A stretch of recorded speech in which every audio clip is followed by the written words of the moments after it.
today? You're gonna see some serious shit. Some of my favorite movies were filmed in the 80s, and I think a large part of that has to do with the fact that they tell great stories and are filled with charm, especially compared to some of these blockbuster hits backed by huge conglomerations that we see today. The technological boundaries that filmmakers faced back then aren't even around anymore, which is why I don't know if we'll ever be able to truly replicate this again. With that being said, some of the visual effects from the 80s are starting to age a little bit, which begs the question, what would some of these shots look like today? In this video, we will be using modern visual effects techniques to bring my favorite movie, Back to the Future, back to me.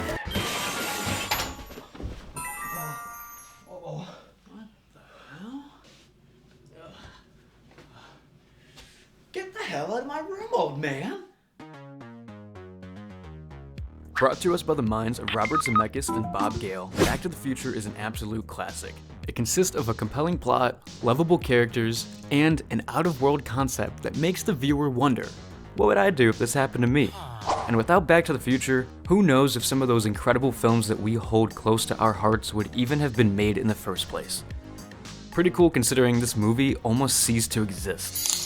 It can be easy to take for granted how far the capabilities of filmmaking have expanded over the past 40 years. Damn! But back in the 80s, there was no such thing as fancy digital compositing or computer-generated imagery. It was recorded all on film, which means that any advanced visual effects you see were most likely incorporated optically in camera, photochemically using miniatures, or hand-drawn every frame by Wes Takahashi. What a legend. Now, if you'd like a more in-depth review on this process, I highly recommend checking out Captain Dissolution's VFX School. I decided we're gonna run 3 iconic shots through our VFX time machine. Don't get me wrong, this scene is sick, I love it. Maybe we could add a little spin, have some fun, hopefully do the original masterpiece some justice. I really hope I don't have a New Hope re-release here. Well. The original DeLorean shots are pretty dang cool on their own and took a heavy amount of work to accomplish. On set, they overexposed a real moving car to help accent those time-piercing effects. But if this was done in 2022, I think it would have all been CG. You don't need to build a real car. I think this 3D model will do just fine. I set up the scene using our DeLorean shot as a reference for the camera angle and lighting situation.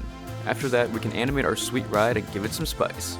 The render is looking nice, but we still need that iconic wave of fire and energy that forms in front of the DeLorean. Those lightning looking effects are a geonode setup, and for the energy up front, I animated a ton of icospheres and threw some displacement on them. Worked way better than I thought it would. Wow. For the wide shot, it looks like they comped Marty and Doc into it since it might be kind of dangerous to have your actors stand in front of a car moving 88 miles per hour. Look at that reverse explosion shot. Honestly, this is just too perfect to touch. But I do think it would be neat if after hitting 88 miles per hour, the DeLorean could go through Marty and Doc, giving it just a little bit more impact. I gave our DeLorean this almost holographic shader, shot out a quick render, and composited it in, layering smoke and turbulence effects for more pizzazz. Nice! Now this shot is iconic and a little wonky. The big focus here will be making sure that Marty and Doc both feel like they're a part of the scene. They filmed Michael J. Fox and Christopher Lloyd in front of a blue screen standing on Mylar to help catch reflections. Good move, but it still kinda looks like they were dropped in there afterwards. I gotta roto these guys out so I can only apply effects to them. Production Crate's light wrap effect set a great base for us here.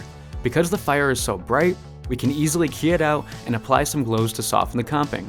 To help blend our shot together overall, I added some lens interaction, smoke, and a warmer color grade, and I think it looks kinda good. Lens reflections because it's the future, baby. Thank you for watching, everyone. Making videos like this about my favorite films and TV series has just felt right, and I can't wait to make more of them. Please enjoy Back to the Future in 2022.